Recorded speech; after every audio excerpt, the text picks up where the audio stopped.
Mesdames et messieurs, bienvenue dans le JDD, le jury du dimanche de ce 23 août, qui a la particularité un peu de refléter un peu la tendance dominante dans notre pays. Et vous le devinez aisément, il s'agit justement de la nuit de la célébration de la naissance du prophète Mohammed sallallahu alayhi wa sallam. Et bien pour la circonstance, tout le pays est mobilisé comme un seul homme, mais toutes les mosquées également sont en train de vibrer.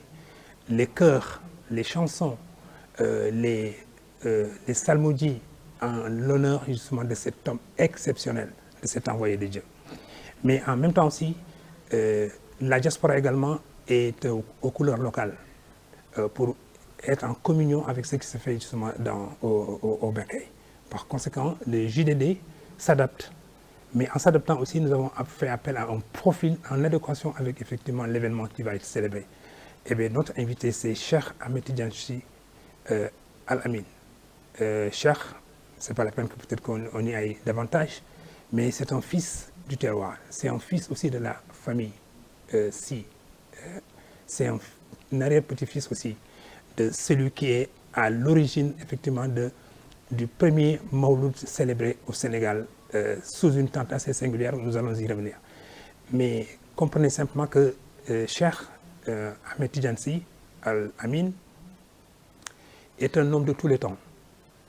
Il compose avec tous les temps aussi sa jeunesse, sa vision, son statut de guide religieux, mais aussi il est très formé sur le plan professionnel parce que c'est un ingénieur agro-industriel.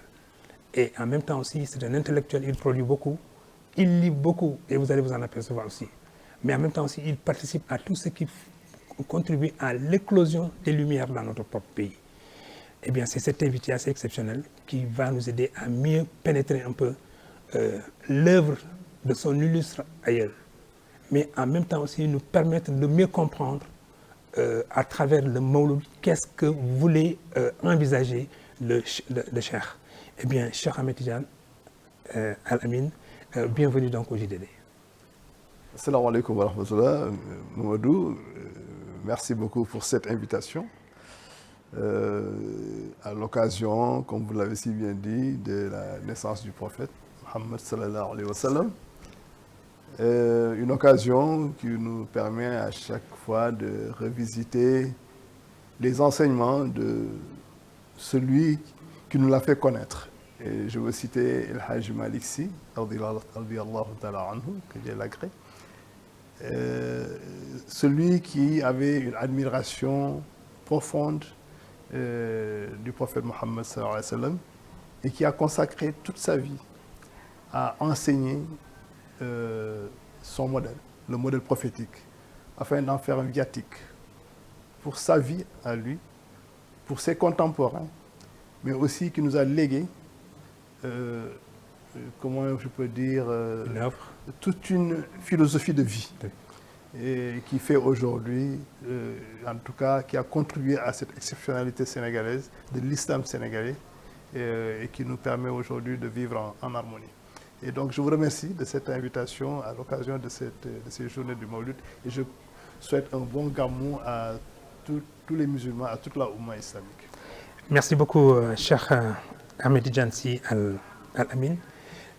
Mais pour faire court, lors de la célébration de ce premier gamou, de ce premier Mawlud, comment se configurait la scène? Il semble qu'ils étaient deux, avec donc El Hadj Rohan Mbaye de Pal. Est-ce que vous pouvez nous décrire un peu peut-être l'ambiance qui régnait? C'était dans le secret de leur petite chambre, où c'est El Hadj Malik qui, comme je l'ai dit, avait une admiration profonde du prophète Mohammed, voulait lui consacrer, en tout cas, ou bien célébrer cette personne à travers sa naissance. Et donc, il était avec son compagnon et frère et disciple, même si Maodo n'aime pas le terme de disciple, Rawha Ngom de Pal, avec qui on dit qu'ils se sont partagés le Coran. Celui-là a pris la partie du dessus, l'autre a pris la partie du bas. Et ils ont, pendant toute la nuit, psalmodié. Ils n'avaient même pas tué un mouton. En tout cas, c'était pour eux une manière de célébrer le prophète Mohammed sallallahu alayhi wa sallam à travers la lecture du Coran. Et c'est aujourd'hui ce qui a donné toute cette célébration, toute cette ferveur religieuse que nous voyons à l'approche et pendant les 12 jours qui précèdent le Maulid. 10 jours de bourde. Pourquoi ces 10 jours? Parce que sur la date de naissance du prophète Mohammed sallallahu alayhi wa sallam, il y a des divergences de point de vue. Et c'est le 12e jour qui est le plus probable, le plus retenu par les ulémas. Et donc il a dit pour ne pas rater un seul jour de cette célébration, donc chaque nuit, il célébrait cette nuit à travers le bourde, les séances de bourde, la bourda qui est un panégyrique du prophète Mohammed, mais qui a été écrit par Imam Busiri, qui est un autre philosophe, un autre soufi. Et donc cette panégyrique a 10 chapitres et chaque nuit nous récitons un des chapitres.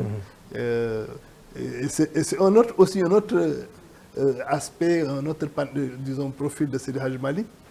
Il n'a pas voulu célébrer le prophète en lisant son écrit, parce que lui-même il a écrit le Khilaf al-Zahab, l'or décanté, qui est un sira sur le prophète Mohammed sallallahu alayhi wa sallam, donc un panégyrique sur le prophète, et qui est même chanté lors de la nuit du prophète Mohammed. Il n'a pas voulu, par modestie peut-être, qu'on chante ses propres écrits. Il est allé chercher les écrits d'Imam Busiri pour qu'on puisse célébrer ce prophète. Donc c'est le comble de l'humilité, si je peux dire. Mais cher, vous dites également que c'est parce qu'il adorait, donc voilà, l'islam qu'il a intégré en lui, mais en même temps aussi il admirait beaucoup le prophète. Mais mieux d'ailleurs, non seulement il l'admirait, et ça tout le monde le reconnaît, mais en même temps aussi il fait partie des meilleurs connaisseurs justement du prophète. Mais moi j'ai envie tout de suite d'attaquer un sujet quand même qui me préoccupe et qui peut peut-être nous intéresser tous sur la gouverne. Donc comment le cheikh a pu peut-être pénétrer les œuvres liées au prophète en son temps où il n'y avait pas beaucoup de bibliothèques, où il n'y avait pas beaucoup de centres ou de foyers religieux capables de peut-être de lui fournir un peu justement de la sorte.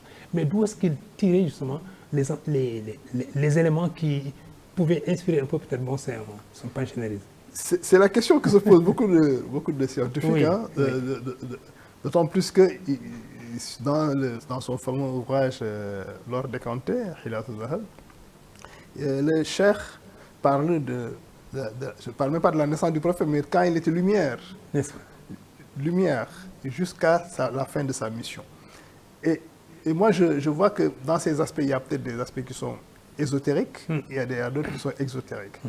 Sur les aspects ésotériques, il y a des choses peut-être qui sont au-dessus de notre entendement, nous. Bien entendu. Et que lui, il a pu avoir l'inspiration et qui nous décrit le nombre de cheveux du prophète Mohammed, des choses tellement, sublimes, des détails tellement sublimes. Mais il y a des aspects sur lesquels il tranche même. Parce que dans la vie du prophète Mohammed sallallahu alayhi wa sallam, il y a des différences en tout cas des divergences sur les dates, des divergences sur tel aspect ou tel autre de la vie du prophète. Mais lui, il tranche souvent en donnant et en le justifiant avec une logique chronologique, mais extraordinaire. Oui. Où il dit, par exemple, tel auteur a dit telle chose, tel autre a dit telle chose, tel autre. Mais celui-là, il s'est trompé parce qu'il n'en a pas dit. Chronologiquement, ce n'était pas logique. Et donc, il revenait pour donner, lui, sa bonne lecture de la situation afin d'éclairer le lecteur. Il a fait la synthèse. La synthèse. Oui. Et ce qui est étonnant, c'est comment il avait pu avoir toutes ces références. Oui, l'accès à ces sources-là. Accès à ces références. Et ça, c'est une question qui trouble tout le monde. Mais c'est quelqu'un qui aimait particulièrement la lecture et aller à la quête de la science. Et on me raconte qu'il allait souvent à Rufisque parce qu'il commandait des livres venus d'Orient pour pouvoir aller les chercher à Rufisque et pouvoir continuer à s'abreuver des sciences venant de partout. Et c'est quelqu'un qui a voyagé. Oui. Il est allé à la Mecque. Et les gens pensent qu'il est allé à la Mecque et un aller-retour. Non.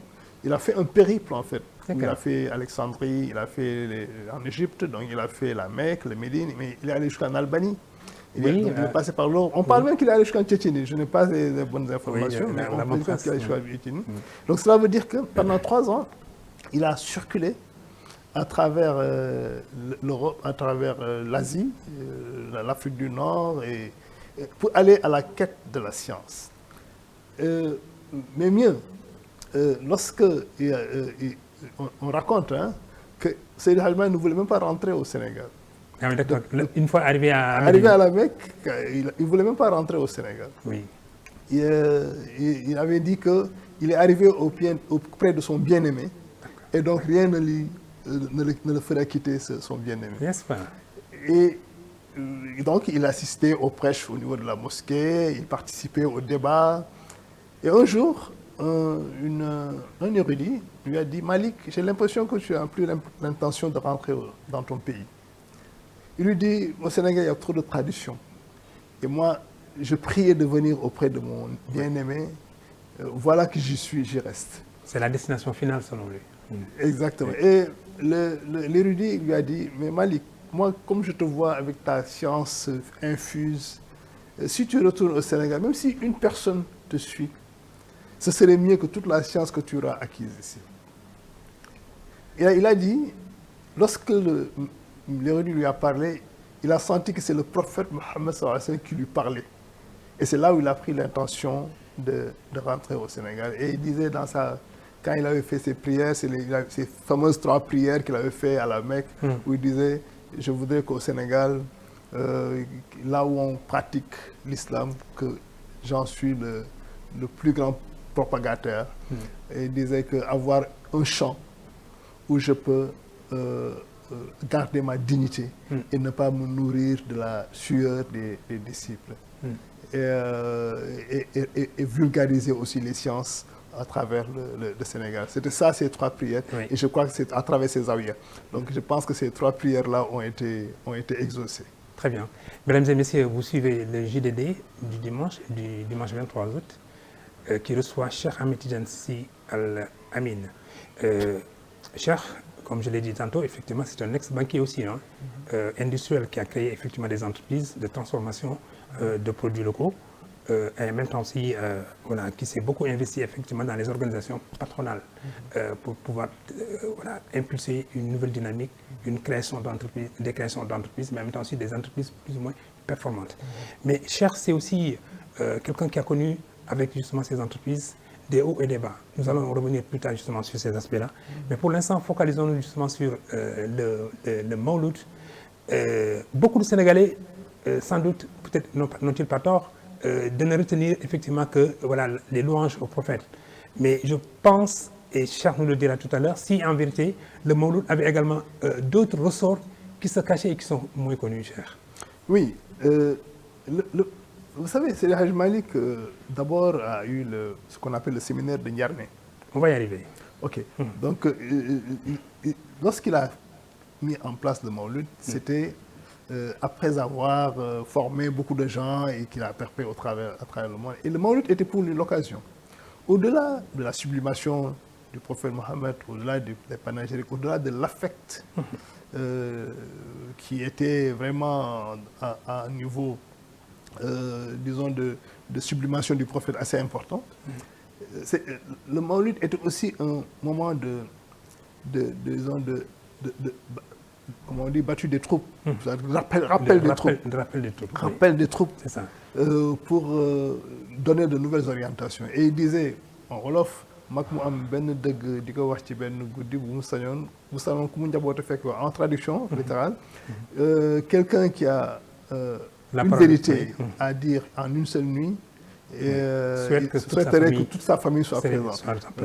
Ce qu'on appelle nous un homme, une nuit, un message. Donc c'était le jour où il délivrait un grand message à l'adresse de son clé Moukhadam, qui était revenu à l'appel du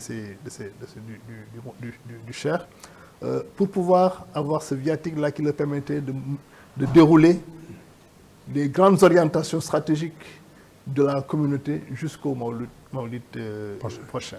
Donc le cheikh, le Maulid était pour lui un moyen. Et c'est pourquoi, et c'est là où l'important, il y avait aussi un aspect intellect. Au-delà de l'affect, il y avait un aspect intellect. Cet aspect intellect où il donnait des orientations, mais aussi en fait, il donnait les enseignements, les grands enseignements.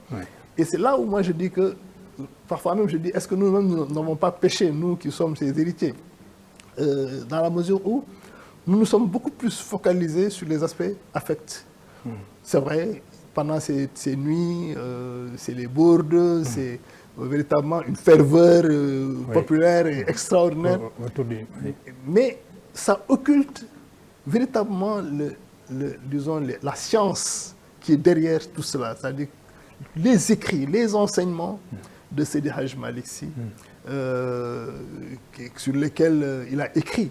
Ce n'est pas des enseignements oraux de par son comportement, bien que ça existe, mais Seydi Hadj Malick était un éducateur. Il a écrit pour la postérité, il a écrit pour ses contemporains, mais il a écrit pour sa postérité. Tout à fait. Il était éducateur à travers ses ouvrages comme le Khataratul Mourid, le Fakihatul Tulab. Ce sont des ouvrages qui donnent des précis disons, d'éducation spirituelle où on te donne le comportement du disciple, de l'aspirant, le comportement du muqaddam, le comportement du cheikh, comment faire certaines pratiques. Oui. Voilà. Donc c'est un éducateur dans la voie spirituelle. Le cheikh était quand on regarde le Kifayatul Arabien, le cheikh est un réformateur social. C'est une critique de la société sénégalaise, la société où il vivait. Il semble même qu'il était un fin observateur des tendances lourdes justement de la société sénégalaise. Et quand il dit des critiques, il critiquait même les marabouts de son temps. Donc moi quand je dis Fawa, j'en rigole avec mes amis du Kudus, avec les Ibadou, comme je les appelle, les amis Ibadou, je leur dis, mais c'est a été le premier Ibadou. Parce que c'est lui qui a été l'un des premiers à critiquer sa société. En tout cas, il a été quelqu'un qui a critiqué sa société sur les dérives qui sont dans la religion. Donc, le Kifayatul Arabien, c'est un précis de charia et de fiqh, mais aussi qui condamne des dérives qui ont été commises par des marabouts. Il y a des livres, où il est défenseur de la doctrine tijanienne, comme le Ifham Munkar al-Jani, où, comme ça, on le voit maintenant, il y a des dénégateurs qui, à travers voilà, leur science, leur comportement, disent que ouais, la tijania, voilà, c'est du bid'a, c'est des choses qui ont été inventées par quelqu'un. Il a écrit un ouvrage pour d'abord donner les fondamentaux de la tijania, de la doctrine tijanienne, et faire tomber toutes les critiques qui ont été appliquées, en disant que la Tijaniya c'était d'abord une confrérie, disons, basée sur la charia et la sunna, mais aussi qui était basée sur la connaissance. Et donc, il ne peut pas être considéré comme une confrérie. D'autant plus que le cheikh Ahmed Tijan Chérif, comme vous le connaissez, le fondateur. Oui, le fondateur, qui est né en 1737 donc, à Enoumadi. Il a pratiqué plusieurs confréries avant de fonder la confrérie Tijaniya. Il a confrérie le Khalwati, la Nasriya, il y a énormément de confréries dont on dit qu'il a fait 19 écoles confrériques avant de fonder la tariqa Tijaniya. Ce qui veut dire que ce n'est pas une confrérie qui a été fondée sur la base d'une personne. Souvent on nous catégorise en disant que oui, c'est sur la base d'un rêve que vous avez mais ça, c'est la partie ésotérique. C'est ça. Mais sur la partie exotérique, donc, le cheikh a conçu une confrérie qui répond aux normes de la sunna et de la charia. Et à travers Ifham Munkar al-Jani, le cheikh donne des preuves, en tout cas des raisonnements logiques sur le bien fondé de cette confrérie. Tout à fait. Alors, oui, on peut en parler d'autres oui. aspects scientifiques du cheikh sur lesquels on peut... Voilà. En fait, l'observation de la société sénégalaise elle est extrêmement importante. On a comme l'impression que nous, aujourd'hui, nous, les contemporains, nous sommes privés un peu peut-être de certains leviers pour mieux comprendre aussi notre propre société. Parce que souvent, nous ne parlons pas le même langage, nous n'avons pas les mêmes lectures. Et c'est ça qui explique peut-être par moment qu'on on assiste peut-être quand même bon, à des immobilismes, alors que de leur temps, c'était beaucoup plus difficile. Parce que d'abord, c'était des sociétés un peu païennes, qui étaient peut-être un peu à la lisière donc, de la religion musulmane, et a fortiori donc de la tariqa tijane, où il y avait une conduite à tenir, un comportement à avoir, et en même temps aussi peut-être voilà, une pratique de la religion à observer. Mais quand on dit donc que le cheikh est un fin observateur, il finit maintenant par s'organiser, et vous-même vous dites qu'il définissait des orientations stratégiques à chaque rendez-vous du Mawlud. Autrement dit donc, il se préoccupait également de l'expansion effectivement de cette tariqa-là, dont il était un des vibrants continuateurs, je présume. Maintenant, arrive un moment où sans doute il a senti le besoin, avec le nombre grossissant effectivement de son entourage, des gens qui l'entourent, de fonder maintenant une relation beaucoup plus fusionnelle avec son entourage, peut-être pour mieux véhiculer donc les préceptes, mieux véhiculer les consignes. C'est ça qui explique en fait cette retraite de Ndiarlé. Alors, venons-en à Ndiarlé, expliquez-nous un peu peut-être qu'est-ce qui justifie la retraite de Ndiarlé, appelée fameusement donc le séminaire de Ndiarlé. Il faut d'abord savoir que le cheikh n'a pas commencé dans un milieu rural. C'est-à-dire que le cheikh vivait à Saint-Louis. Oui, donc c'était qui était sa base, après avoir fait ses études un peu partout. Tout à fait. Il avait pris élu domicile à Saint-Louis. Mais à un moment, il a senti la nécessité de se mettre un peu en retrait pour former. Et c'est cela qui était à l'origine de ce qu'on appelle le séminaire de Niarné. Dans ce séminaire, on trouvait deux types.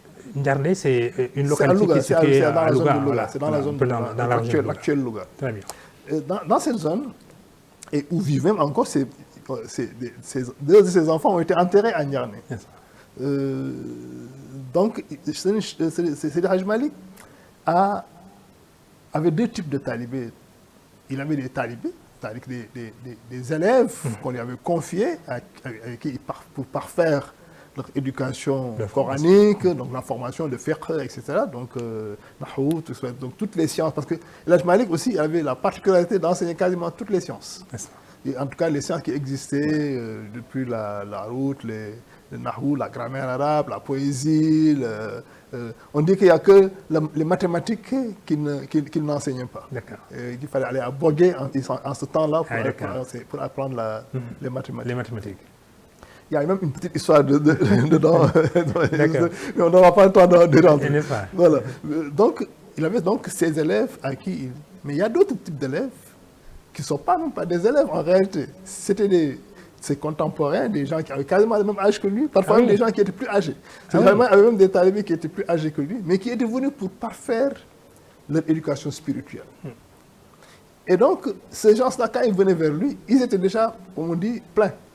Matures au plan intellectuel. Donc, ils sont venus vers lui pour parfaire leur éducation spirituelle parce qu'ils avaient entendu parler du cheikh et de ses capacités. Et quand il finissait, à chaque fois qu'il finissait l'éducation d'un de ces personnalités de grande envergure, il leur demandait d'aller s'installer quelque part. Et on parle souvent de la politique de décentralisation qui était avant l'heure. Ah oui, d'accord. Donc Ndiarlé a été peut-être bon un peu... C'était un séminaire de formation des formateurs. Et ces formateurs étaient désignés pour aller se représenter dans le pays. Et moi, quand j'ai écrit sur le livre qu'on a écrit sur Seydi Hadji Malick, avec le livre collectif, avec le professeur Abdou Salam Fall, qui le coordonnait avec à son âme, j'écrivais la partie qui concernait les Mouhaddam. Et dans l'analyse, je disais, volontairement ou pas, le cheikh désignait les Mouhaddam selon, en tenant compte de leur envergure, mais aussi de la zone géographique.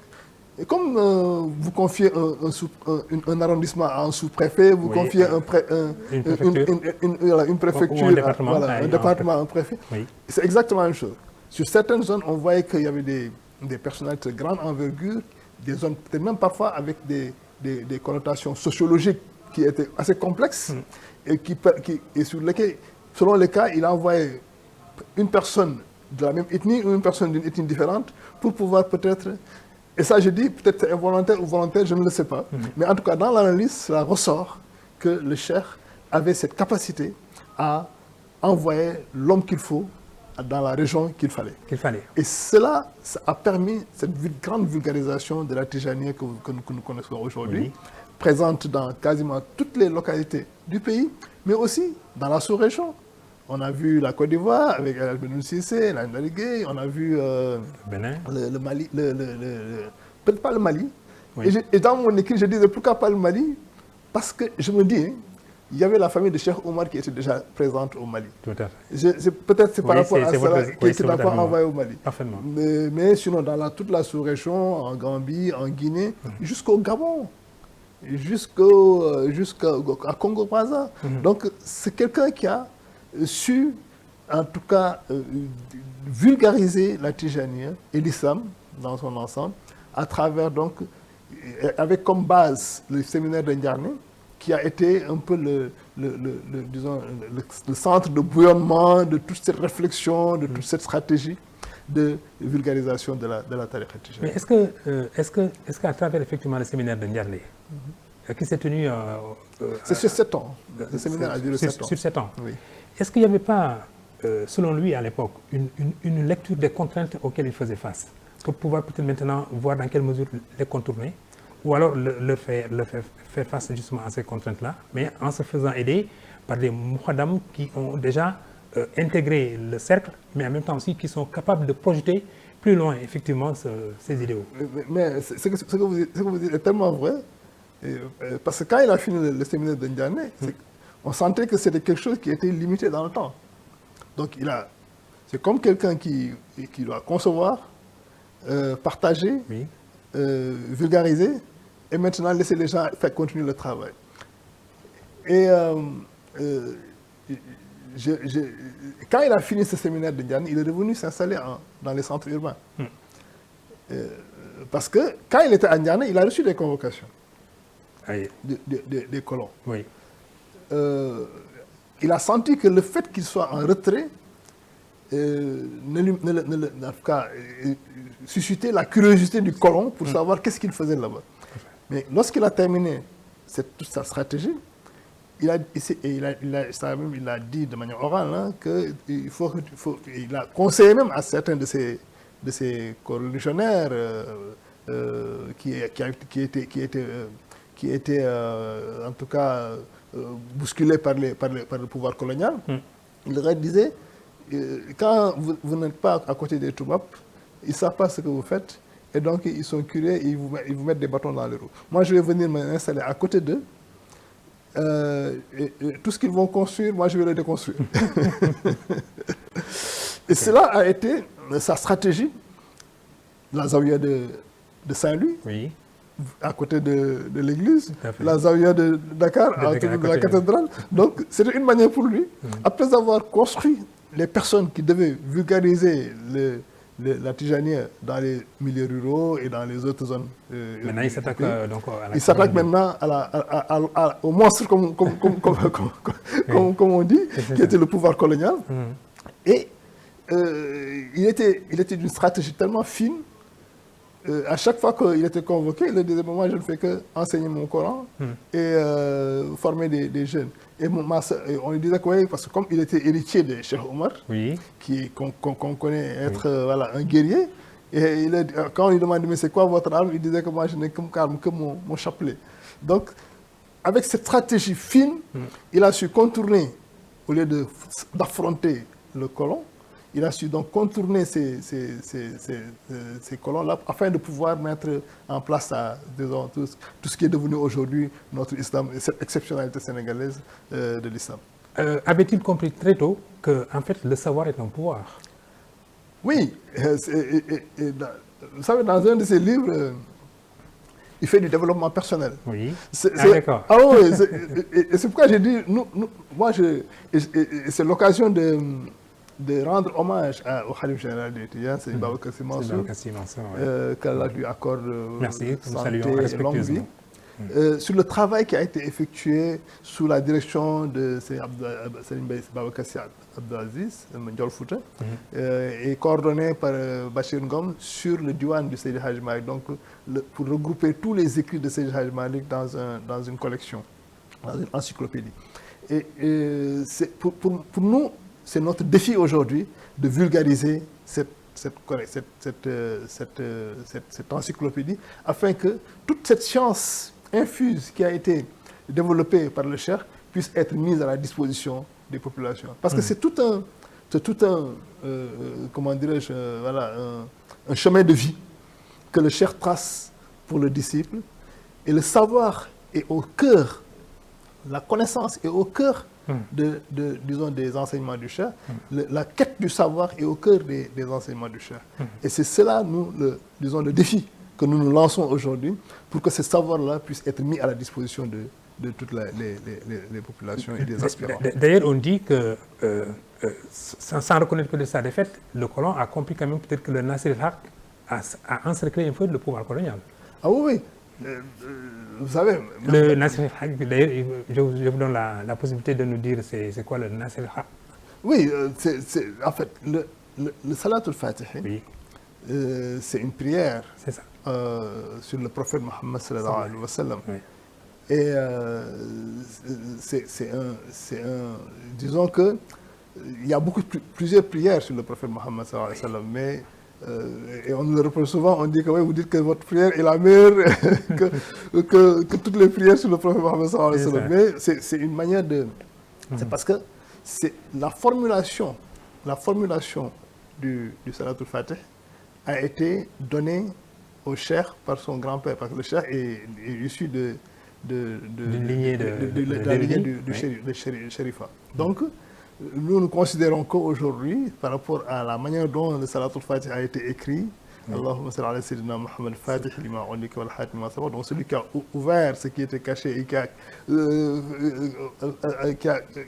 ouvert ce qui était caché, il a fermé ce qui était ouvert. Voilà. Donc, c'est une manière de nous, en tout cas, de nous mettre dans une dynamique d'excellence. Parce que nous considérons que la tariqa tijanienne, c'est une tariqa d'excellence qui prône donc l'excellence dans le comportement, l'excellence dans la recherche de la connaissance, l'excellence donc même au niveau professionnel. Voilà. Donc c'est un peu ça. Et donc cette connaissance-là, le Cheikh l'a mis au centre de son combat. Et on dit que la tariqa a deux pieds. Un pied, c'est sur la sunna et la charia, et un pied, c'est sur la recherche de la quête de la connaissance. Tout à fait. Et c'est cela qui fait aujourd'hui le soubassement de toute notre action.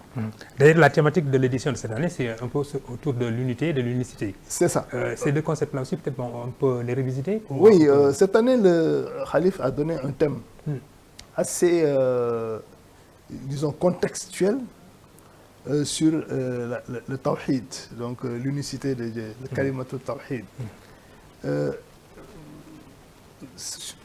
Bon, on ne va pas aller dans une traduction littéraire, mais les thèmes qui sont choisis concernent l'union des cœurs, l'unicité de Dieu et le kalima.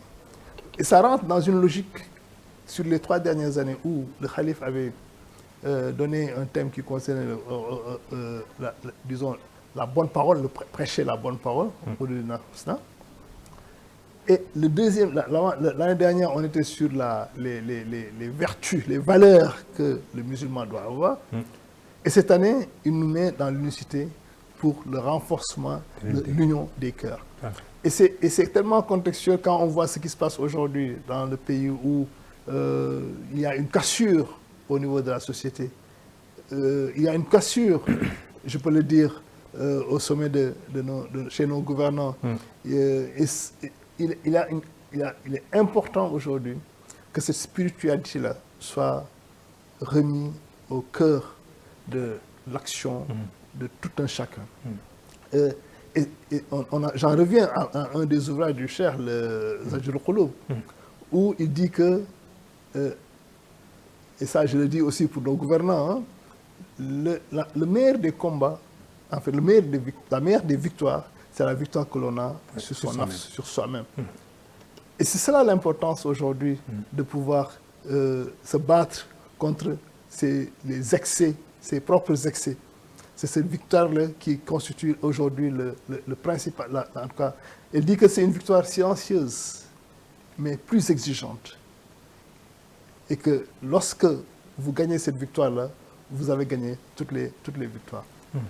Mais il dit aussi que cette victoire, cette bataille contre le nafs n'est jamais gagnée d'avance. C'est-à-dire qu'on n'est jamais à l'abri d'un retournement de situation. Voilà. Donc c'est une quête perpétuelle, une guerre perpétuelle contre son nafs. Et cela doit être une leçon pour nous tous qui sommes aujourd'hui dans le leadership, que ce soit le leadership public ou le leadership privé.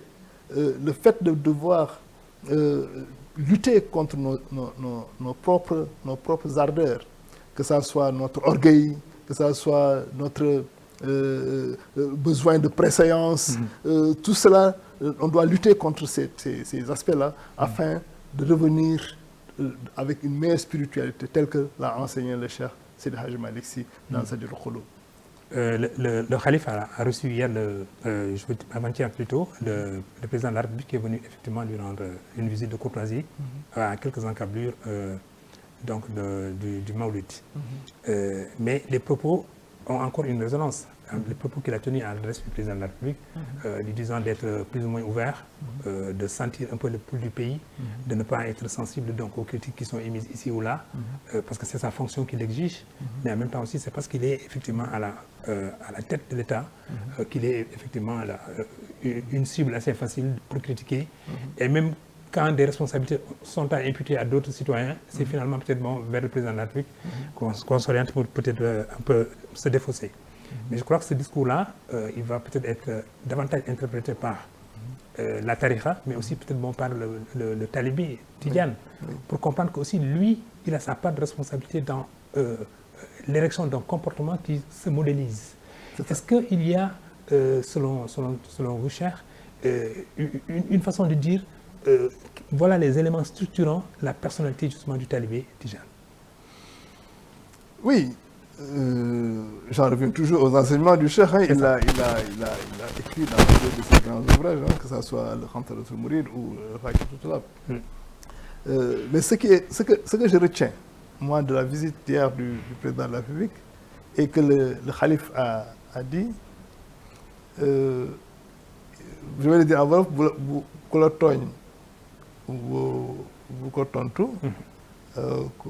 voilà. Ne pas répondre aux attaques, voilà, ne pas répondre aux attaques et pardonner. Pour moi, en tout cas, si on se focalise sur les aspects liés à la, comment dirais-je, en tout cas aux indications, aux orientations que le talibé doit avoir, qu'on soit au plus haut sommet de l'État, ou bien qu'on soit ouvrier dans un petit atelier, le comportement doit être le même. Et je l'ai dit tout à l'heure, ne pas être vindicatif. Et cela, dans notre pays, ça nous manque beaucoup. Il y a une anecdote que j'ai l'habitude de dire, et c'est Serigne Abdelaziz Al Amine qui le disait. Il dit, quand vous êtes monté sur un arbre et qu'il y a quelqu'un qui vous jette une pierre, il dit, si à chaque fois qu'il vous jette une pierre, vous descendez pour le renvoyer, il dit que celui qui vous jette la pierre sera fatigué, mais vous n'arriverez jamais au sommet. Par contre, si vous continuez à monter, à un moment, il n'arrivera plus les pierres à vous rattraper. Donc aujourd'hui, il y a, et c'est là où moi j'appelle nos leaders, que ce soit public ou privé, j'appelle nos leaders à avoir cette attitude-là de dépassement. Même de renoncement, mais renoncement actif. Quand on parle de renoncement actif, c'est ne pas avoir une attitude soufie.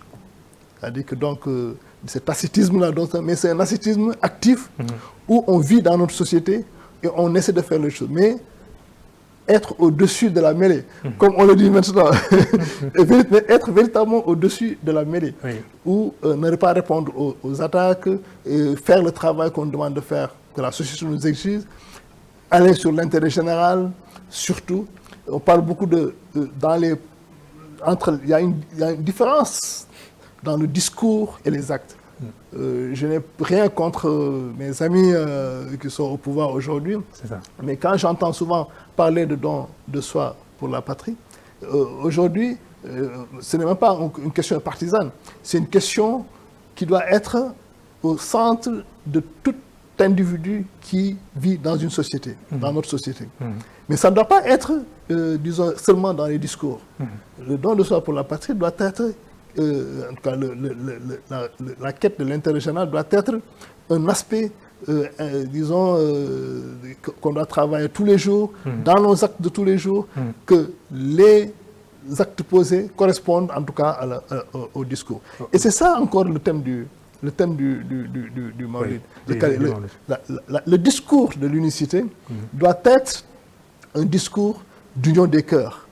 Il ne s'agit pas de dire seulement la ilaha illallah, c'est le tawhid, mais il s'agit de par l'unicité de Dieu qu'on sache que il y a l'union des cœurs. Il y a l'union des cœurs. C'est un peu ça pour moi le schéma. Mais cher, intériorité, discrétion et maîtrise de soi, ça parle au calife, ça vous parle à vous-même, mais ça parle aussi peut-être à la communauté. Et même puiser dans les œuvres donc, du Maodo, on comprend en fait qu'il y a une conduite, il y a un comportement presque un peu irréprochable, à la limite qu'on doit avoir, ne serait-ce que pour peut-être le reproduire à une échelle beaucoup plus vaste. Mais je vous disais tout à l'heure que la Tijaniya, c'est une voie d'excellence. On n'est pas dans le... vous savez, on parle souvent de l'islam, on parle de ihsan. Quand on parle de ihsan, on n'est plus dans la pratique religieuse, ibadat, prier, voilà, faire le jeûne, aller à la Mecque, etc. On est dans le béaba de... Et en même temps, on est dans la démonstration, en tout cas rapportée à nos frontières sénégalaises. Exactement. Aller à la Mecque, revenir, montrer les attributs de la Mecque. Exactement. Ça suffit peut-être au bonheur de ceux qui pratiquent un peu cette religion de cette façon. La tariqa tijaniya, c'est une tariqa de ihsan, c'est une tariqa de l'excellence, où tu dois, au-delà des actes de dévotion qu'on pose tous les jours, que ces actes-là soient... se reflète en adéquation avec notre vie de tous les jours. J'ai l'habitude de dire qu'au Sénégal, on est musulmans aux heures de prière et après les heures de prière, on est païen. Je racontais une affaire à un ami. Je lui dis, vous savez, lorsque vous avez affaire avec un toubab, s'il y a une malversation, le Sénégalais ne considère pas que il a fait une malversation contre le toit. Il considère qu'il a pris ce qu'on lui doit. Pour dire que on n'est pas, comme on dit, on n'est pas dans une logique de dire que nous sommes dans l'excellence, nous sommes dans le respect des préceptes de l'islam, dans les actes de tous les jours. Il y a une distinction nette entre le Sénégalais musulman et le Sénégalais de tous les jours. Tout à fait. Mes chers, j'aime bien faire une jonction entre notre époque où nous vivons et celle qu'a vécue effectivement le cheikh lui-même. Oui. Il construisait donc la foi des Sénégalais qui embrassaient effectivement la religion musulmane et surtout qui embrassaient aussi la tariqa tijaniya. Il construisait également l'homme sénégalais, en tout cas qui était effectivement sous son giron. Mais nous avons des problèmes aujourd'hui pour à la limite rectifier notre trajectoire de vie parce qu'effectivement nous nous sommes quelque part un peu écartés de la bonne voie. Mais maintenant, de quel outil nous pourrions disposer? Ou alors, que nous aurait dit le cheikh de notre époque aujourd'hui pour nous aider un peu quand même à redresser un peu... Une question que je me pose tous les jours. En réalité, on a raté quelque chose. Quand je dis on a raté quelque chose, on a eu une génération sur les 20-30 dernières années où il y a une rupture dans la chaîne de transmission des valeurs. Et cela, on le sent, c'est les effets qu'on est en train de sentir actuellement. Et quand j'en rigolais tout à l'heure, je disais à un de mes amis, je lui dis, mais comment agirait, je ne parle même pas de l'âge Maliksi, je ne parle même de Serigne Babacar Sy, mais même les enfants qui ont quitté le bas monde il y a quelques années, comment agir, ils allaient agir à l'heure là, comment ils allaient agir s'ils avaient vécu ce qu'on a vécu nous ces 5-10 dernières années. Par exemple. Et c'est une question, moi, qui me taraude, d'autant plus que, comme je l'ai dit tantôt, on a raté, dans la chaîne de transmission des valeurs, on a raté quelque chose. Mais je pense qu'il n'est pas aussi trop tard pour refaire le monde. On est dans une dynamique où les enseignements sont encore vivaces. Il suffit de voir quels sont les leviers de transmission de ces enseignements Et là, le système éducatif est interpellé au plus haut niveau. Quand je parle du système éducatif, aujourd'hui au Sénégal, qu'est-ce que nous avons? Nous avons deux systèmes éducatifs qui se concurrencent à la limite. C'est-à-dire qu'aujourd'hui, un enfant qui a 6 ans, il a le choix soit d'aller au Dara, et c'est un choix exclusif, ou bien d'aller dans une formation purement, comment dirais-je, enseignement général. Et cela ne devrait pas être ainsi.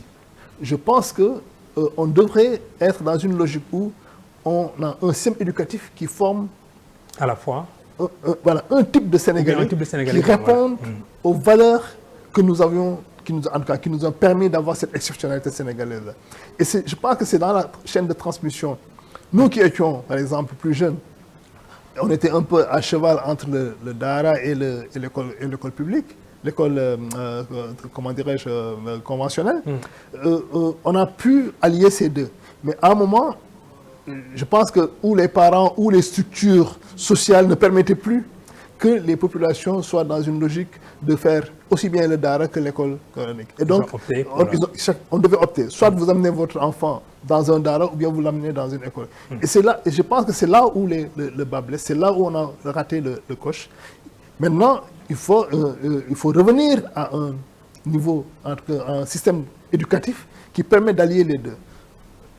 Un système basé sur les enseignements religieux, l'enseignement traditionnel, l'enseignement dans les familles, parce que ce que nous oublions, il ne s'agit pas seulement de donner de l'instruction aux jeunes, il s'agit de les éduquer, il s'agit de leur donner aussi une manière de vie, un mode de vie. Et c'est cela qui est important aujourd'hui dans notre société.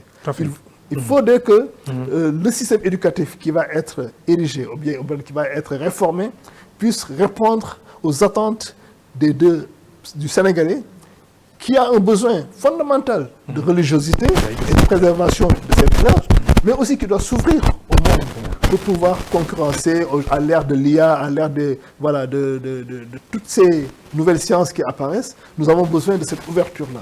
Et ça, c'est l'État qui a une responsabilité, c'est les religieux qui ont cette responsabilité, c'est les familles qui ont cette responsabilité. Alors, vous me donnez le courage de vous poser une autre question qui est justement liée à cette question de conflictualité entre les différents modes de vie que nous voulons peut-être faire de notre propre société sénégalaise.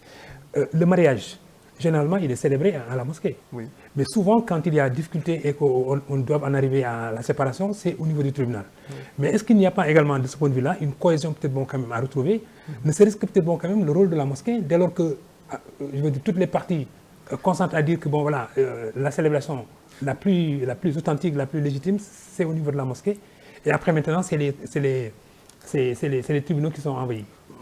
Vous en arrivez à ce fameux débat sur le code de la famille, qui est un débat vieux de 60 ans maintenant, déjà impulsé par le feu Abdelaziz Dabakh, au temps de Léopold Sédar Senghor. Je pense qu'il est important de conformer nos croyances à notre mode de vie. C'est ça. Et c'est ça aujourd'hui qui nous pose problème.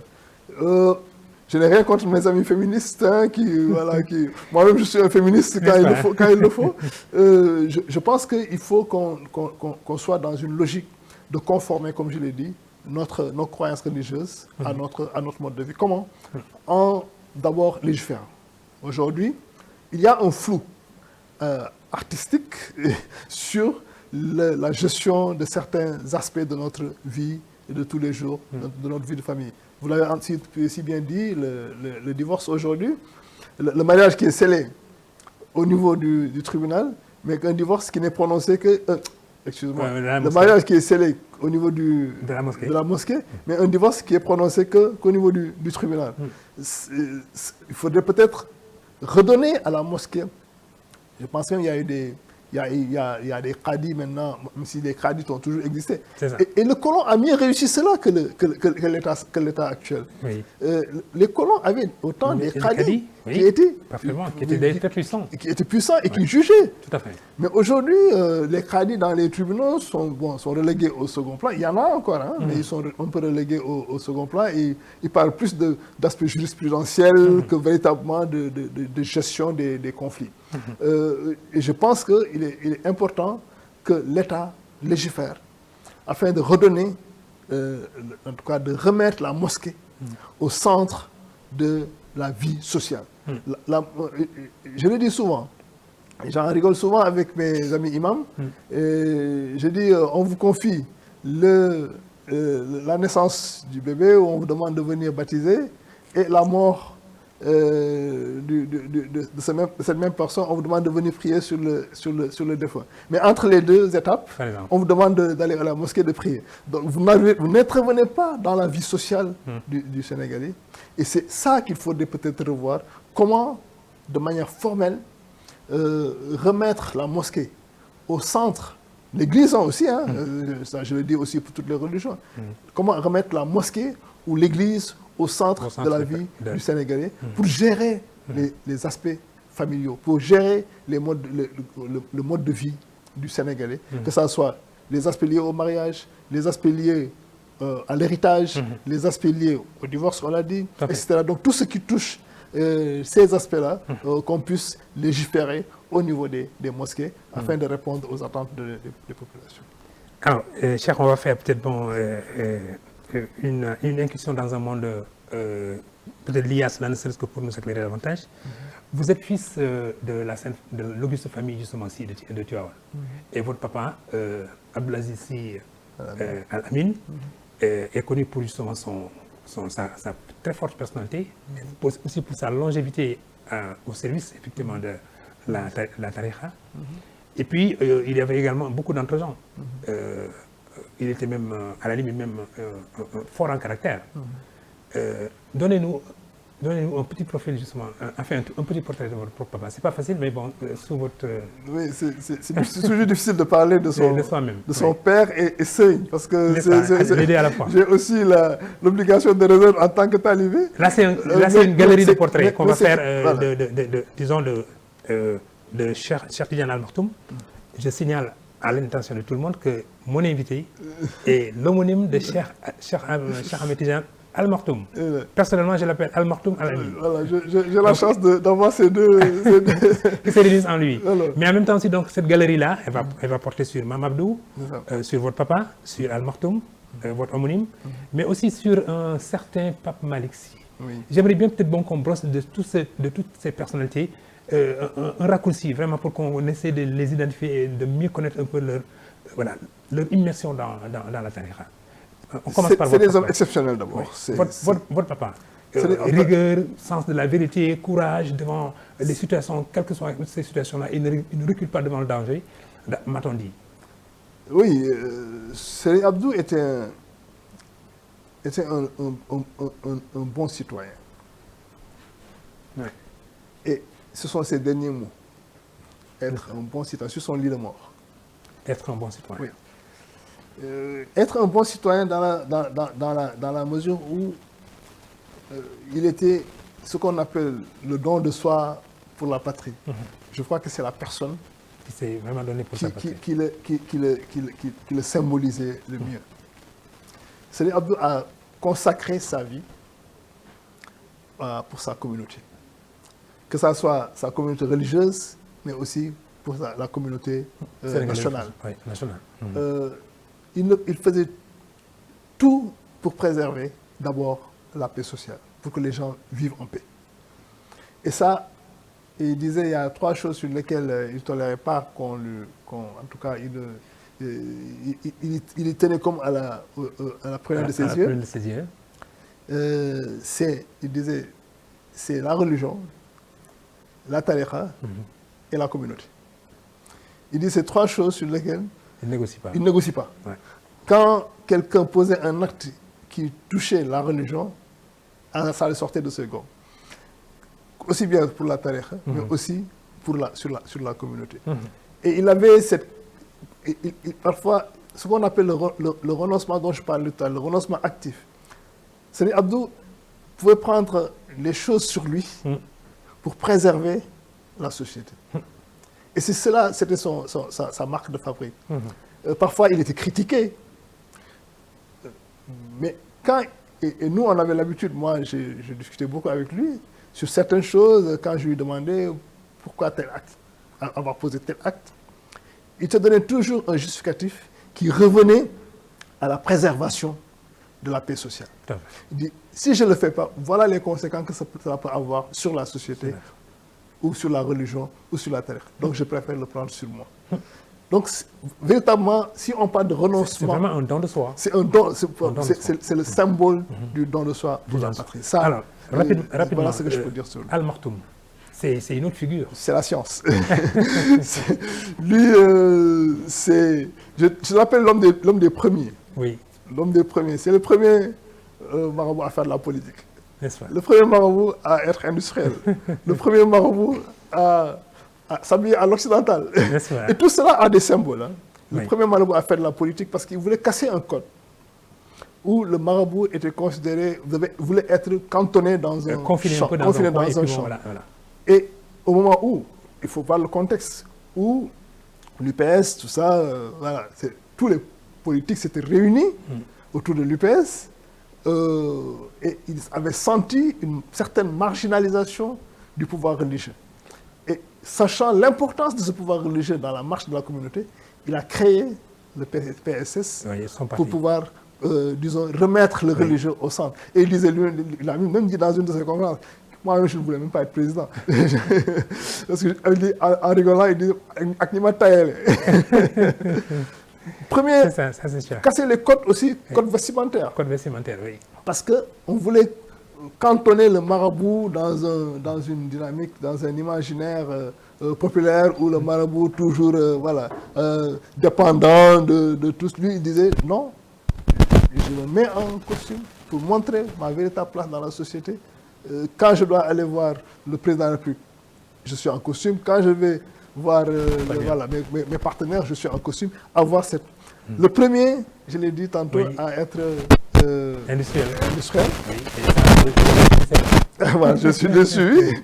Au moment où il voulait, en tout cas, il sentait que pour garder sa dignité, il fallait faire de l'argent. Tout à fait, il faut mais pas de l'argent pour accumuler. Sénéchal n'a pas accumulé. Il redonnait tout ce qu'il avait. C'était dans le sens de créer de la valeur. C'était des hommes qui voulaient donner l'exemple d'abord par le travail. Tous, ils ont des champs qui ne leur gênaient peut-être pas grand-chose, mais c'est des champs pour montrer la voie aux autres, pour garder la voie à suivre. Et la voie à suivre. Mais aussi, créer de l'industrie pour créer de la valeur pour le bonheur de tous. Alors, Serigne Mansour Serigne Mansour, c'est comment je le dis, c'est le... Comment on appelle ça? Le gardien de l'orthodoxie. Du temple. Le gardien du temple, c'est le gardien de l'orthodoxie. Tout à fait. Serigne Mansour, c'était un marabout au sens orthodoxe du terme, qui vivait de son chant, de sa science et de sa spiritualité. Et qui pouvait se détourner un peu peut-être des mondanités. De sa spiritualité, c'est ce que j'ai dit. De sa spiritualité. C'est exactement, Serigne Mansour, je crois qu'il est sorti du Sénégal quand il était calife. Sur invitation du guide de Mohamed al-Kadhafi. Al-Kadhafi même. Oui, il a été invité en Libye. Pour la première fois, il est sorti du Sénégal. Et toute sa vie, il l'a consacré à l'enseignement. Serigne Mansour a enseigné jusqu'à quelques temps avant de devenir calife. Et il continue à enseigner chaque nuit du prophète, comme vous le saviez. C'est lui qui assurait disons, les enseignements. Alors, Pape Malick, il n'a pas eu de fonction précise. C'est l'élégance. L'élégance, d'abord, par le port. Le port, et l'élégance dans l'esprit. Je crois qu'il a capitalisé toute l'élégance entre son père, c'est Babacar Sy, son frère qu'il a éduqué, c'est Cheikh Tidiane Sy, et son frère Abdou Aziz Al Amine. Je crois qu'il a capitalisé toute cette élégance. En fait, il a oui. Un homme sans aucune méchanceté, un homme tout court. Et c'était un plaisir de discuter avec lui parce qu'il aimait que tout le monde soit dans le bonheur. Dans le bonheur. Et partout où il était, on était dans le bonheur. Il diffusait du bonheur. Il diffusait du bonheur autour de lui. Et c'est, pour moi, c'est l'exemple parfait de l'enseignement de Serigne Cheikh Tidiane Sy Al Maktoum. C'est-à-dire que si vous voulez avoir une personne qui capitalise disons, qui reflète l'enseignement de Serigne Cheikh Tidiane Sy Al Maktoum, c'est une personnification de l'enseignement de Serigne Cheikh Tidiane Sy Al Maktoum. Très bien. Mais on me signale que notre émission donc, tire à sa fin. Mais comme un petit mot cher, vous avez traversé une situation très difficile avec votre entreprise à un moment donné, mais je suis témoin effectivement de cette période et j'ai vu en vous également, c'est peut-être un autre portrait que j'ai fait de vous, mais j'ai vu en vous également un homme serein, un homme résilient. Le concept là, il est galvaudé aujourd'hui, mais j'ai vu en vous à cette époque beaucoup de résilience. Et jamais vous ne vous êtes plaint justement de cette mésaventure qui vous est arrivée. Je signale que c'était effectivement l'incendie effectivement de son usine. Mais il a gardé justement sa dignité et même sa noblesse d'esprit pour supporter peut-être bon, cette épreuve-là. Avec le recul, ça vous donne quoi comme enseignement? Bon, moi, au-delà de mes parents qui sont mes références, c'est Nelson Mandela que je retiens comme référence du temps moderne aussi. Et vous disiez, je ne perds jamais, soit j'apprends, soit je ne perds jamais. J'apprends ou j'apprends? Soit je ne perds jamais, soit je gagne, soit j'apprends. Oui. Donc, moi, à chaque fois que je suis devant une phase difficile, je dis que c'est une phase d'enseignement. C'est une phase d'endurance que je dois traverser. Et c'est comme ça que je vis toutes mes périodes de difficultés. Quand je le dis souvent, les gens, j'en rigole souvent avec mes proches. Je n'ai pas commencé par être industriel. Hein. J'ai été boucher, j'ai été tenant de fast-food, j'ai fait tellement de choses dans ma vie. Voilà, dans mon mille métiers. Et ça, c'était des périodes où je suis arrivé au Sénégal, je suis rentré au Sénégal dans les années d'ajustement structurel. L'État ne recrutait plus, le privé ne recrutait plus. Donc, il fallait que se battre. Donc, moi, je me suis battu dans les années 97, 98, où on venait de rentrer au Sénégal. Et donc, j'ai dû capitaliser. Pour moi, la vie, c'est un combat. Un combat qui n'est jamais gagné d'avance. Et c'est toujours l'enseignement de Seydi Hadji Malick. Hein. Et il faut toujours une quête perpétuelle de cette victoire sur soi. Je ne parle pas de victoire sur les autres. Moi, je me bats contre personne. La première victoire, c'est d'abord... moi, voilà. La première victoire, c'est sur moi d'abord. C'est une victoire que je compte mener d'abord pour maîtriser mes ardeurs.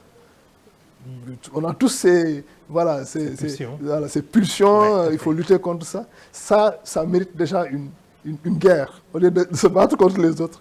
Et maintenant, le reste, c'est on se plie à la volonté de Dieu. C'est comme ça que je vis ma vie. Un grand merci donc au Cheikh. Vous avez vu, c'est une large palette de connaissances, de savoir, avec Cheikh Ahmed Tidiane Sy Al-Amin, mais aussi Al-Maktoum, parce que ce sont nos monimes. Nous avons un grand plaisir donc, au JDD de recevoir Cheikh qui nous a éclairé la voie, qui nous a montré un peu peut-être les pérégrinations du fondateur de la section sénégalaise de la Tijania, mais en même temps aussi comment aujourd'hui cette œuvre peut être préservée et même continuer sous d'autres façons avec les thématiques justement qui sont celles de chaque édition du Gamou. Mais avec Cheikh, nous ne sommes plus à explorer un peu peut-être les voies de la tariqa et je sais que ces voies sont assez édifiantes pour tous musulmans. Cheikh, je vous remercie beaucoup. C'est moi qui vous remercie de l'occasion que vous me donnez de discuter avec notre petite connaissance, parce que nous considérons toujours comme un aspirant.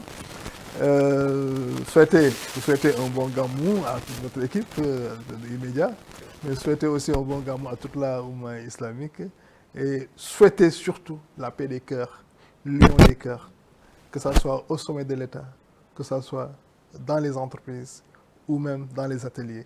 C'est cela que nous souhaitons à ce pays. À la partie technique, il y avait Abdoulaye Ndiaye, Biran Sissé et Dami. Un dimanche prochain pour un autre numéro de JDD. Bon Gamou à tous.